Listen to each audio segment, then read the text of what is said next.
உழைப்பாளி இல்லாத நாடுதான் எங்கும் இல்லையா அரஹோயா அவன் உழைப்பாலே பிழைக்காத பேருதான் எங்கும் இல்லையா அரஹோயா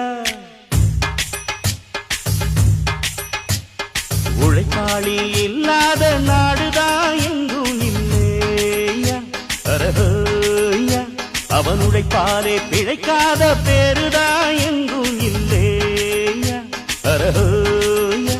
அர சாமியோ சாமி அப்படி இருந்துட்டா காமி கூலியோ கூலி எங்களை நம்பித்தா பூமி பிறர் வாழ்வதே எங்க வேர்வையில் தான் உழைப்பாளி இல்லாத நாடுதான் எங்கும் இல்லையா அரஹோயா அவன் உழைப்பாலே பிழைக்காத பேருதான்